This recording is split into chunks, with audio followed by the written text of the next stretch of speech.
All right, what's good? As you can see, finally, I'm away from the green screen. I'm finally in a more professional setting.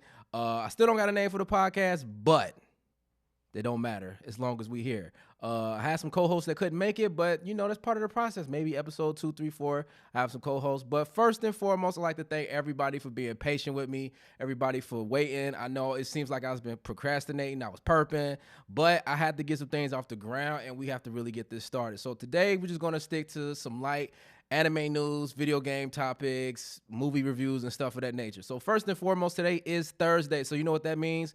The most recent episode of Invincible came out. Now, this wasn't nothing really happened really, right? So Mark's dad is in space. He just got out the space jail. He's with the alien dude, Alan, I think his name is. So they kind of put a pause on that, went back to Earth. It is dealing with him and Eve and taking his brother out to fight super villains or whatever, still get his training. And the main themes that they're focusing on is the aftermath of his father and him kind of fighting across the world and the casualties they caused, and the difference between the way the world sees Omni-Man post Fallout and the way his son sees him, the purple one, not Mark, the purple one sees him. He still is under the idea that, since his species, half species or whatever, those alien people, those bug people that I hated so much and glad died, uh, but they have a long memory. So he remembers all the good things about his dad. He doesn't remember anything about Omni-Man crashing out or, finding out that he's there to conquer the planet. This is after Omni-Man has left Earth and felt some remorse and tried to start over. So he was like, I have the memories of him flying me around the house, humming to me. Why doesn't the world or Earth or Earthlings look at Omni-Man that way? And why can't they just get over it, basically? And it's more complex than that. And that's what Mark is trying to explain to him. The main villain is a guy who lost his sister and her daughter in the midst of the fight of Omni-Man fighting Mark, or Invincible, right? So you got to think about the collateral damage that happened when he had pulled Mark and had hit him against the subway train. All those people that died, all the people that died when he got punched through a building, all of that stuff. And he's just like stewing on the fact that he lost his family member, which is understandable. And this still plays into the theme that, I don't think Mark fully grasps, or he's dealing with the guilt that he has of still loving his father, still caring for his father, because that's what he told his brother as well. I still love part of him, but, he did what he did, and it's not too easy to forgive. And if you go back when he was arguing with my man's at the head of the CIA group, his name evades me for some reason, but he basically was like, we rehabilitate people, right? We take people in who were super villains and we use them to protect the world. What is so different from that? If your dad came back and all of a sudden said, I want to be good, are you going to just get rid of that? Are you just going to look past that? So he's dealing with that, right? So the electric dude, he's mad because his family died. He's blaming more so Invincible than Omni-Man. Me personally, I think he don't want no smoke with Omni-Man, right? I don't care how many times, because his power is he stole some little discs things from the little secret agency and put them all over his body. And the power is like, if every time he gets hit, the more energy it gives off and the stronger he gets. He don't want no smoke with Omni-Man, because he know even with Omni-Man's guilt, Omni-Man should rip him a half, punch his head off, whatever the case may be. So he's targeting Invincible, and he's like more and more angry at him every day because he's like, it's his fault. And why does he get to fly around? And he went to like an attorney general and was like, yo, I got all of this stuff. Can y'all at least investigate this? And she's like, yo, what you want me to do? Like, serve him papers? What if he say no? Pardon me. What if he say no? What if he say, smack the papers out here and just dip, right? And then two, you just saw what happened. They fly all over the city, punching through buildings. What do you think was going to happen? Like, if he say no, he don't want to take these papers. He don't have to, get served or show up to court. Like, what are you going to do? How are you going to punish him? So he's upset about that. So he just feels like he's not getting any justice. And I like this episode. It focuses more on the humans, right? So it's not necessarily, I'm a generic bad guy, I want to take over the world type deal. It's more so, what do I do when a superhero, like, what's the collateral damage of like Superman or like the Avengers after they had that big fight in New York? Like, what's the collateral damage? Like, everyday guy going to work and you wake up and now your job's not there no more because the Hulk jumped through it. You know what I'm saying? So this is the human side of it, and this is the fallout of that. Long story short, he starts to call Invincible out, and Mark is basically throughout this season starting to not shun his responsibilities, but he just wants to handle it on his time, right? I want to focus more time on my relationship with Eve. I want to be a regular person because in the previous seasons, he was just like strict. I got to go run out and go save the world or protect somebody. And that ruined his last relationship with the one chick that all of a sudden everybody's cool. They hanging out, they going bowling, blah, blah, blah. So it comes to a head towards the end of the episode where the guy is so consumed with revenge. And I'm going to spoil it. If you haven't seen it, go ahead and skip. I'll leave the timestamp when I'm done talking about this episode. He basically powers up so much that he accidentally electrocutes and kills his family. And that's the kind of the metaphor is like so consumed with rage and so consumed with revenge and the quest for revenge that it ends up consuming you and destroying you and everything that you love and touch. By the way, the wife was a writer. Like you can't ask for nothing more than that. Not only was she down with you breaking the law and she, like, you know, some movies it'd be like, oh, you need to go back to work. You need to get a job. Nah, she was a writer. No, I'm going to help you make your suit. I'm going to put the little things on there. We got a child. We don't care. Matter of fact, I'm going to tie myself up and put myself in this hostage video to make it seem like I'm under duress so we can call Invincible out. But at the end of the day, it shows you that you just got to let things go. Like, he just didn't let it go. But even with him, you know, getting caught and going to jail, he told Mark straight up, like, I don't care. You think because you come in here to see me, that's going to have some type of closure for me? When I get out, it is up for you. I want all the smoke. And I like that too because it shows Mark even more, which is what he was trying to show to his younger brother, that there are consequences for this whole superhero thing. Like, everything just doesn't just go smoothly. Even if nobody dies, if you have laser beams and you shoot and the bad guy dodges it, you blow up my house, I'm homeless now. Like, what are you going to do to rectify that? So I definitely like that episode, but still, it feels like it was just like a stopgap. I know they had the last little cliffhanger. Oh my gosh, I can't wait. Like the dude with the brain exposed. He had a bunch of different marks. I guess he pulled them from different times and dimensions. He's really want, you know, revenge or whatever the case may be.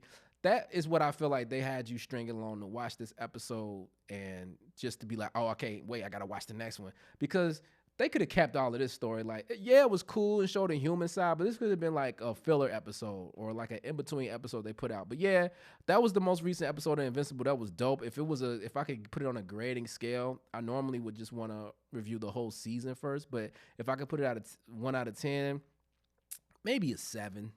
It was a cool episode. It got me through, but I wish it would have moved the overall plot along, either with the brain guy or what's going on with Omni-Man and like the galactic group that's trying to oppose the Viltrumites. But yeah, man, it was a dope episode. I give it a 7 out of 10. Speaking of something that's not dope, listen to me, people. And this is the controversial. I'm looking at all the camera angles here. Listen to me. I don't care. I'm on Twitter. Oh, did you see Super Saiyan 4 and Dragon Ball Daima, whatever? I don't care. I don't care. It is over for this show. Like, we grown now, and we've moved past the need to want to care or watch Dragon Ball. I mean, people try their hardest to be like, nah, it's different this time. It's plot exposition. It's character growth. I don't care. I don't care. It's the same stupid show. So if you haven't seen already or looked at the pictures, I'm going to post the picture, whatever. Goku went Super Saiyan 4. He's a kid again, like Dragon Ball GT, how y'all hated back in the day.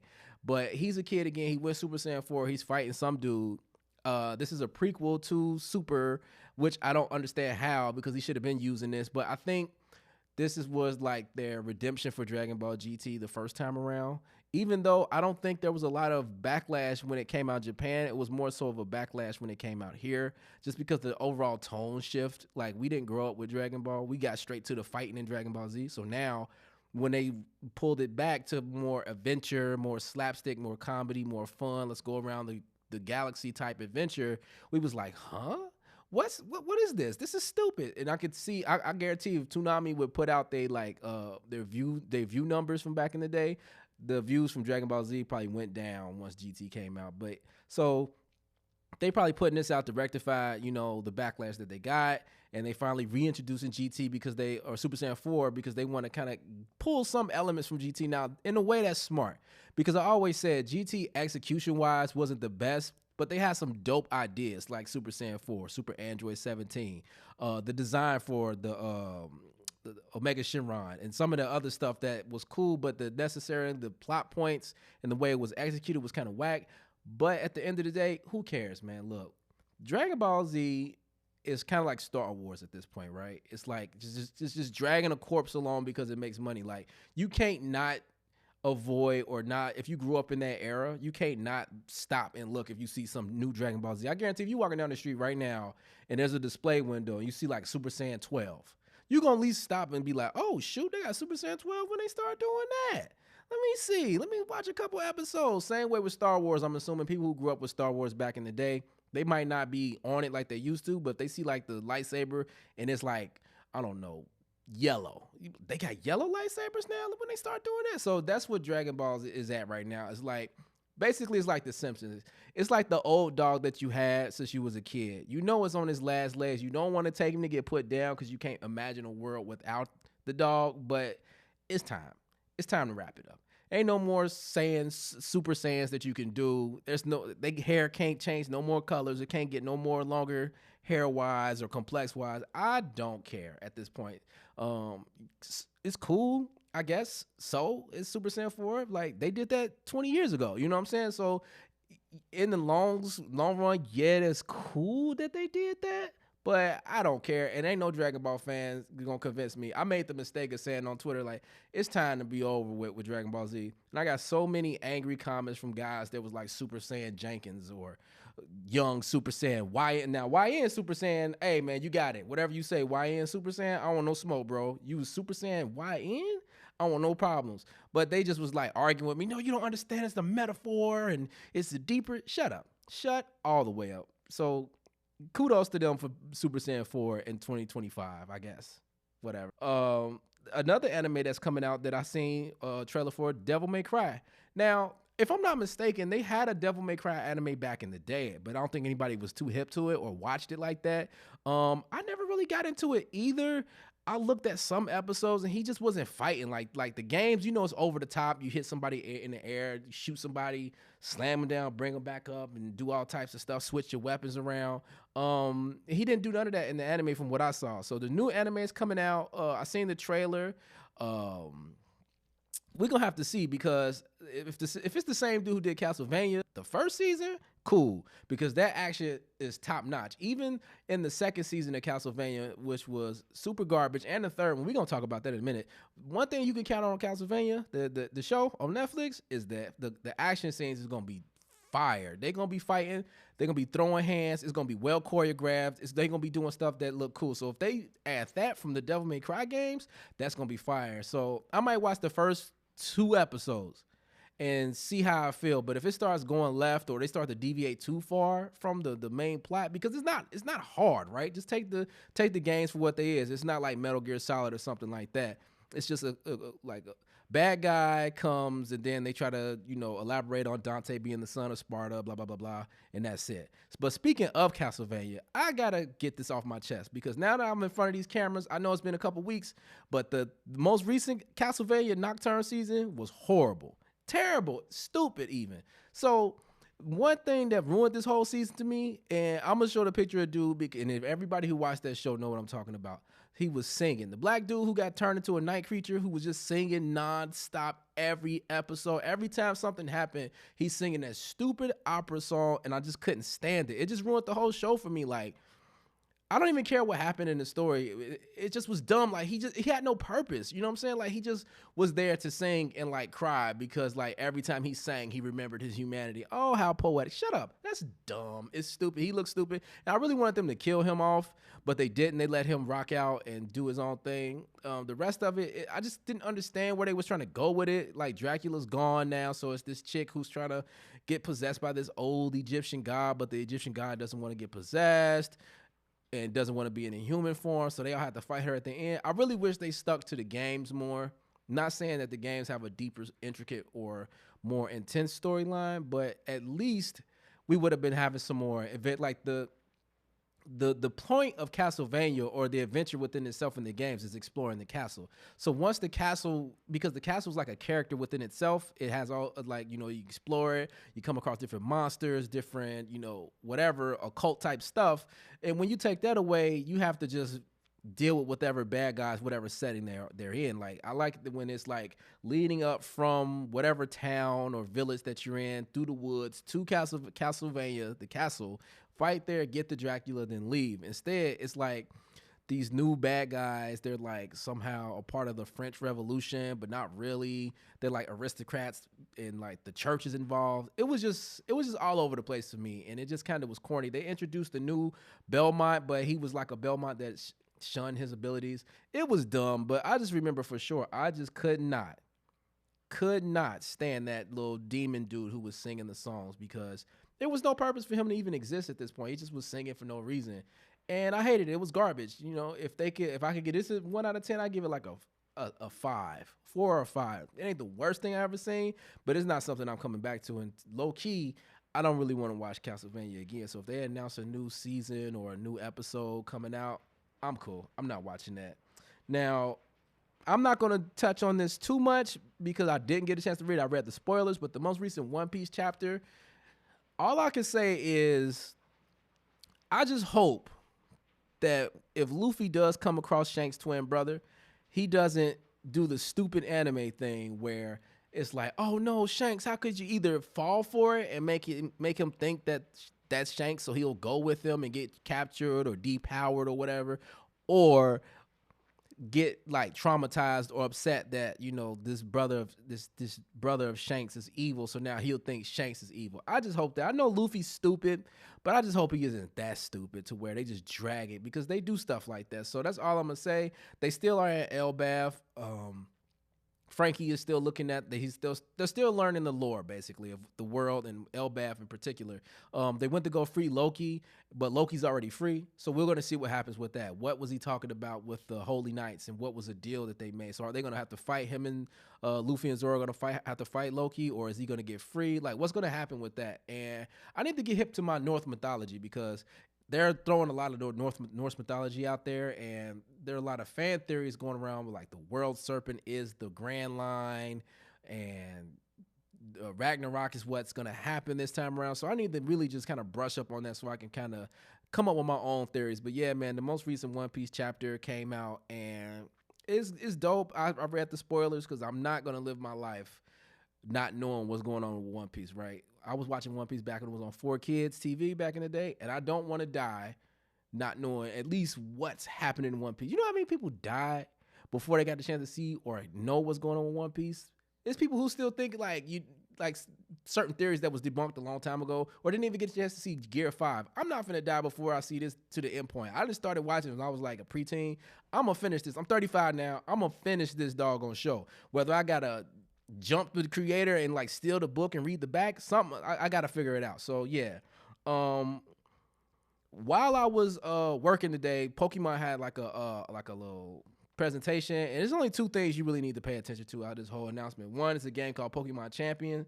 And one of the things that was interesting to me was that it's going to be on the Switch and on Android. So I wonder how that's going to work. Like, it's going to be compatible between the two, or what are the graphics? Like, what's the baseline for graphics?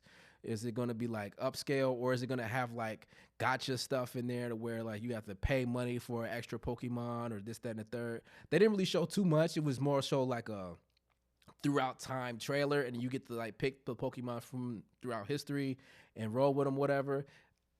It look all right, I guess. But the game that kind of piqued my interest a little bit is a new game called Pokemon Legends ZA. Now, one of the main things that I thought was cool is that first of all, the graphics still ain't up to par. We know that. Even though the Switch 2 is coming out this year or maybe next year, the graphics ain't up to par. It's not enough. It don't make no sense at this point that the graphics still look that bad. But outside of that, it takes place in this giant city, and I guess they're trying to figure out how to make a way to work with Pokemon and people together. I don't care about none of that. One of the two things that looked interesting is the combat, where you can dodge actively now. So now you don't got to take a turn and like use a move to like up your speed and your agility stats, so it may have a chance of missing. Now you can just dodge roll. Like, you and your Pokemon can dodge roll, and you can swap your Pokemon from what it looked like on the fly. So like, if I'm fighting one dude, right, and he whooping my Pokemon, I can throw my other dude out and have him come out there. And I can't think of the move, but I remember back in the day, it was a move where if you threw down spikes, it was a Pokemon that throw like some spikes or whatever. Long story short, if your enemy threw down a Pokemon, they get hurt if they landed on the spikes, basically. Now that's happening in real time. I saw that like one of the Pokemon threw up some like rock or sand spikes, and the other Pokemon tried to like rush at the same time, and he ran to the spikes. So I thought that was dope. And another thing that I think is dope too, a lot of the criticism we give the Pokemon Company and Nintendo is the fact that they are at least trying new mechanics with Pokemon Legends. Like the Legends series is like different from like Red and Blue and all of the mainline color, and now I think they are on like minerals and platinum and whatever. They use that to like experiment with different mechanics, because I know the previous Legends game, it was more open world and the Pokemon was just walking around. It wasn't like you had to go on the grass. And then they incorporated that into the newest one, which was like Sword and Shield, where the Pokemon is just strolling around, doing their own thing or whatever like that. So now they're implementing this to where this mechanic to where you can dodge and you can throw your Pokemon out there. So I'm thinking, now, you know Nintendo is going to be cheap, but I'm thinking that the next Pokemon game, the full game that they make on the Nintendo Switch 2, since it has a lot more power, they're going to incorporate being able to actively dodge in the next Pokemon game. So hopefully they do that, and it looks a lot better. It looks graphic-wise, but that was something interesting. Am I going to get the game? Probably not. But if I go to like a GameStop or somebody where they got the demo kiosk, I'm gonna definitely try it out because I want to see how fun that is to dodge actively. They don't got new starters. They just got like a mixed mash of like different Pokemon. So I know they had like Totodile from, what was it, Gold and Silver and Crystal, and then there was a Chikorita, and then some other new Pokemon. It was like a pig. I don't know what that is, whatever, but it looked cool. But yeah, they're experimenting with the gameplay mechanics. The PlayStation State of Play came out a couple weeks ago. It wasn't nothing to write home about. I didn't see anything interesting in that trailer. The one they had before, the only thing that was interesting, I don't even think that was a State of Play, but the game that was announced was Onimusha, a remake or whatever the case may be. And now I heard the voices that they got. I don't know why they all got British accents and they sound kind of weird, but I loved Onimusha. Now I only got a chance to play the third one with what was the French dude from Godzilla who was driving the taxi cab. He was in that one.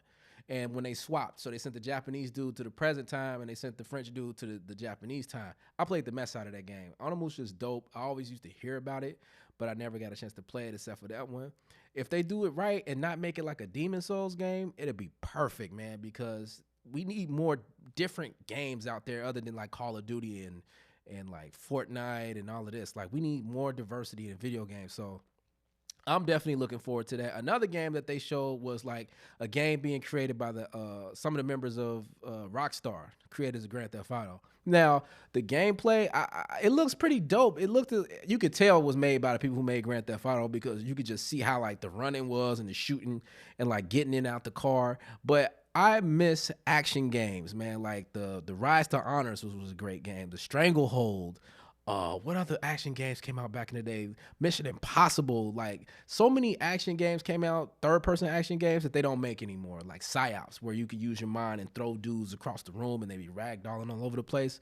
Or Minority Report. They had some dope action games, and over time, a lot of those games have been stopped coming out, or those studios have got canceled or closed down. So that definitely looks fire. Speaking of getting canceled and closed down, Warner Brothers is closed down. I believe Monolith, or whatever the game developer is, they're most known for creating those Lord of the Rings Shadow of Mordor games. Now, I didn't like those games, to be honest with you, but they was working on a Wonder Woman game that got canceled, and they also were behind, or they closed the studio that made Multiverses, which was like a Warner Brothers property Smash Brothers game. So it had like Superman fighting Bugs Bunny, fighting Rick and Morty, and it, the Smash Brothers shit. So they closed them down, and of course people lost their jobs. That's sad. But one of the things that now is locked behind copyright or patent, and the company's not there anymore, is the Nemesis system. Now that was what made people pay attention to the Lord of the Rings game. So basically, what the Nemesis system is that, let's say you playing a game and you come across just a regular bad guy. You fight him, and either one or two things happen. One, you fight him and he somehow gets away. He remembers you. Not only does he remember you, he gets stronger, and now he has a name. So maybe the guy was like John the Ragged. But if you slice him across his face now, he'll be like John the Scarred. And he's like getting stronger and like gathering bad guys to come back at you. Or if he beats you, he gets a reputation now. Like if you constantly come and go against him and loses, he's going to get a reputation. And now he's going to be walled off to where he's a boss. And he's going to have like mini bosses. So that was a dope ass mechanic that's now locked behind a patent that nobody else can use, and the fact that Warner Brothers owns that patent, but they're not going to make any games with that studio anymore. Because you got to think about it. Think about the next Batman game that's coming out, and it has that mechanic in there. So, like, you trying to fight Mr. Freeze or the Penguin or whatever, and you beat up some of the henchmen, and the henchmen be like, okay, I got away. So now he got a reputation from outliving the whooping or from Batman, and he started working out, and he's trying to train. So the next time you fight him, he fought you last time, you threw a batarang at him, so now he's dipping and dodging, and he might get the best of you and get away again. So, and you know, it just builds up. So it makes like a game within a game. So it's a shame that we might not see any games with that mechanic in there anymore, but I'm not the biggest Wonder Woman fan, but I definitely would have liked to have seen what that Wonder Woman game would have turned out to be. But oh well, you know, it is what it is, man. The game industry is up and down. But while we sticking on the comic book side of things, I went to go see Captain America: Brave New World last week. It was dope. I don't understand what people were saying why it was bad. Like, this was fire. Like, the only thing I would say could have been better is if they put at least 30 to 40 more minutes in this movie. If they would have gave it 30 to 40 more minutes, it would have been, for me, at least a 9 out of 10. I don't think there's a such thing as a perfect movie unless it's like checks all your boxes. But this was a fire movie. They spoiled the story in the trailers. Like, you knew the Red Hulk was coming. If they would have just had it where Harrison Ford, who's the president, he's playing John Ross, I think that's his name, where he just was like, every now and then something happens, he get a little angry, but he's trying to fight to control himself. If you knew about comic books, it'd be hinting at it, but for the average moviegoer, you'd be like, he having a heart attack or something? And then he blows up, becomes a Red Hulk, and gets angry, blah, blah, blah, blah, blah. But instead, they ruined it in the trailers. But even with that, though, Anthony Mackie did a great job. I like that the hand-to-hand combat, and they don't give him enough credit for getting loose with the wings. Like, that's one thing you want to see. It's like, all right, you're Falcon and you're Captain America now. You're not just throwing the shield. You dipping and dodging and using the wings. Like, if I have Falcon wings, I would do the same thing. Like, if somebody tried to punch me, I'm going to block it with the shield or with the wing, smack you with the other wing, throw the shield off the wall, jump kick you with the boost. Like, he did all of that. And then they had the scene where there's like they trying to stop these missiles, these jets shooting these missiles at the U.S. Air tank, whatever, the big ass ships that we got, battleships, and they're trying to stop a war because they're trying to start whatever. And it was like Top Gun. He's like flying around and dipping and dodging the missiles. At one point, he surfs on a missile. Like, how can you not love that? Like, this was a dope ass action movie. And I always tell people, out of all the Marvel movies, the Captain America movies are the best ones. Captain America, the first one was all right. Winter Soldier, hands down to me, is still the best Marvel movie, because I like movies where they throw hands. I'm a 90s action movie fan, early 2000s too, like Steven Seagal movies, Bruce Lee movies, Wesley Snipes, all of them. So when the fact that they was throwing hands in these movies and they was throwing hands in this movie too, how can you say it was anything worse? Like, can't nothing be worse than Thor Ragnarok or Ant-Man. Who the fuck want to see Ant-Man? I don't care if it is like, oh, the reason why you went to go see Ant-Man, you know the reason why you went to go see Ant-Man? Because they told you, if you watch this film, you'll understand the 9,000 other movies that was going to come out in the Marvel lineup. But since Jonathan Majors did what he did, it don't even matter. So now they wasted your time to go see Ant-Man. So you went to go see Ant-Man and you got eye-raped, basically, because you got forced to see something that you didn't need to see. You know what I'm saying? So Captain America is always the top of the line Marvel movies, because you got to think. The first Iron Man was cool, but the other two was garbage. The Hulk movie when he fought the dogs was cool, but don't nobody remember that. The other Hulk movie, do you remember that either? And speaking of that Hulk movie, Brave New World low key is a Hulk sequel, like the 2008 movie. That's a sequel to that because it has the girl in there. It has the bad guy who got his brain. Like, sidebar, what is with these people getting their brain like exposed out of their head and becoming super smart? Like, what is that thing? It's the same thing with Invincible. The dude's brain is just like oozing out of his head. So he's the main bad guy, right? He's the big bad. He's a Hulk villain though. So, but not to keep going on and on about it, man, that Captain America movie was fire. I loved it. 9 out of 10 for sure. 8 out of 10, 8.5 maybe out of 10. It's one of the best movies I've seen all year, and I've only seen 2. So there we go with that. I'm staying on the comic book thing. If you play video games, Marvel Rivals just came out with The Thing and Human Torch. I'm garbage with both of them. They cool, I guess. I'll stick with Moon Knight because I can be in the back and throw my little boomerang onk shits or whatever. But yeah, man, they cool. Like, I was playing, I will say this though, I was playing Human Torch wrong. I thought I could be like Iron Man and Storm and just hover above everybody and throw flames down, and I wasn't getting any kills. But I seen somebody on TikTok, you gotta drop, this is a pro tip for everybody, drop the Human Torch low, like medium flight level, and then get loose. That's what you're supposed to do. The Thing, he just throw hands, right? Of course he does. I can't figure him out, and I don't know.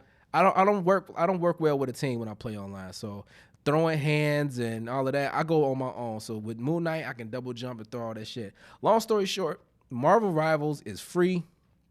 So if you one of them niggas that ain't got no game to play and you ain't got it or don't feel like spending money on Call of Duty or 2K, go ahead and download Marvel Rivals for free. Only thing you got to pay for is outfits. You know what I'm saying? And if you don't want no outfits, cool. It's free. You know what I'm saying? And it's fun. It's like Overwatch. If you don't play Overwatch or never played that, that's it. And speaking of games, I finally turned the Switch back on and I bought Xenoblade Chronicles. I heard so much of stuff about this game ever since it came out on the Wii. The Xeno games come from Xenosaga back in the day, and even before that, Xenogears, I think that's what it was called. Yeah, man, it's not nothing to write home with first, but like the other 2 games, it stopped making sense. And when I say it stopped making sense, it stopped being about this little adventure. And I'm going to just spoil it for y'all. So spoiler alerts. Y'all ain't going to ever play this game. But basically, some dude in space was conducting some type of science experiment, right? And he causes himself to get split in half and the universe resets. So you play as this character named Shulk, his main character, and they live on this planet where there's 2 giant statues or robots that fought each other and came to a conclusion. Turns out the scientist who conducted this experiment, his soul was split in half and created the 2 giants. One was the giant, like the human side, and the robot side was from the scientist lady who tried to stop him. And that's all you need to know. And you get to the point at the end of the game where you're like, okay, I'm super powered. Let me reset the universe again. The sequel is basically the scientist's other half. That body got split. The universe that other half landed into. You know what I'm saying? And then the third one is like both universes starting to collide. So you play as everybody. It sound cool, but ain't nobody got time for all that super philosophical nonsense about the human will and the spirit and the soul. I just be wanting to play games without all of that heavy stuff. But I started playing it as a JRPG just as is. It's cool. And if you are into the story, I know a lot of people online have tried to like connect the dots between Xenosaga, Xenoblade, and Xenogears all into one giant story. Because I think even Xenosaga didn't make sense to me. It was just like too much. Like the devil was in it, but he really wasn't the devil. And he was like resetting the universe. Whatever. It's okay. Also, Trails Through Daybreak. I'm a big Trails fan. I said all that shit about these convoluted storylines, but I'm a Trails fan. If you know, you know. Trails Through Daybreak, fire. 10 out of 10. I don't care if I sound like a hypocrite. I'm going to go back on what I said. It's what? The 15th game in this series at this point, and I'm up to date with all of them. So, fire. And the reason why I'm playing these games is because I quit playing 2K. Yes. I am a recovering 2K addict. My name is Cameron, and I used to be addicted to 2K. So let's talk about it. I bought the most recent one with Jason Tatum on the front. I created my player, and the gameplay is like you underwater. I have no idea what I'm doing. I'm constantly getting dunked on. I'm missing my open shots. They came out and said that the shots is RNG, so everybody will be trying to tell you, you got to perfect your shots. It's baked into the game to where it don't matter how perfectly you time the shot. It's going to miss or make it depending on what the software decides to do to make it even, right? Can't be too overpowered. And I'm just tired of it. I'm tired of walking around the city. I'm tired of waiting to play. I'm tired of playing in a party. I'm not playing 2K no more. It's over with. I'm cool where I am. You know what I'm saying? Some things you grow out of. I'm not spending no more money on 2K for clothes. You know, like at this point, people be spending more than they do on real life clothes for drip for their 2K character. I'm not paying to get better at the game. So, and I'm going to tell you this, for you guys that play WWE 2K, it's coming to y'all too. I just seen the trailer for y'all little park. That's what did us in. The park is what did us in. Everything is a store where you got to walk into. You got dudes dancing, doing TikTok dances and all of that stuff outside. Don't fall for it. Play SmackDown, Here Comes the Pain or something like that, because y'all finna get nickel and dimed out the ass. And then it's a game called Mecha Break that came out. People say play like Virtual On. I haven't gotten a chance to play that. It was a demo out. I don't know if it's still going, if it's a beta, but it looked interesting, but I don't like Armored Core. So if it's like Armored Core, I'm not playing that shit. No, absolutely not. And last but not least, I want to talk about hidden gems as far as anime. So I got a video that I did during the quarantine that kept getting copyright strikes on YouTube because of the fact that it had anime clips in there. But so that's what I'm gonna introduce here. I'm gonna just start saying hidden gems.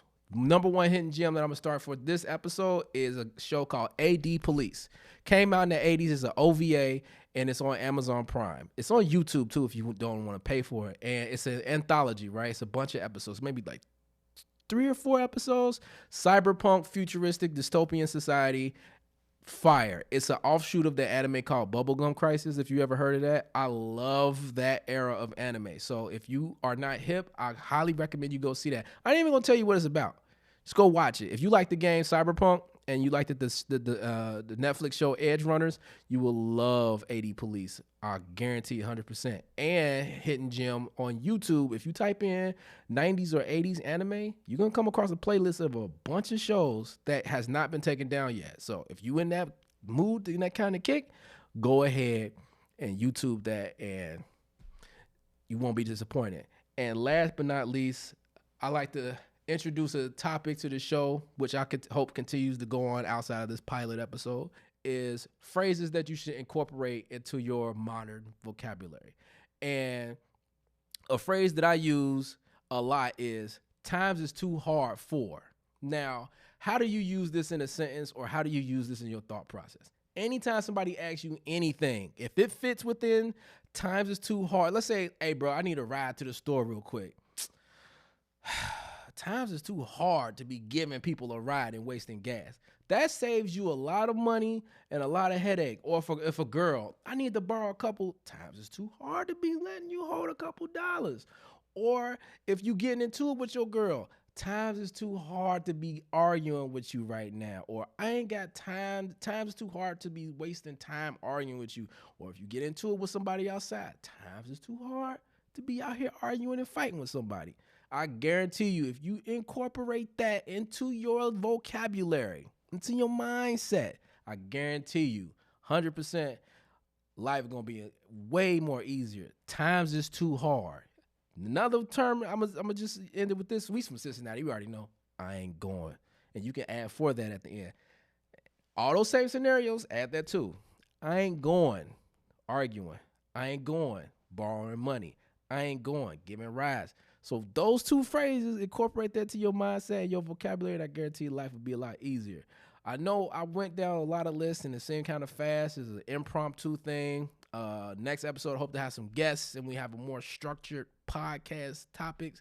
But I just wanted to get this off the ground, get into a professional setting, and do a lot more with this as time goes on. But yeah, man, follow me on Twitch, Y2Cam513, on TikTok, Y2Cam513. YouTube is the same. Twitter, I'm YoungCam513, Young_Cam513. Instagram is the same name. And yeah, man, I'll be streaming on Twitch in between time. So come fuck with me, man. And yeah, I'll catch y'all on the next one. I'm out.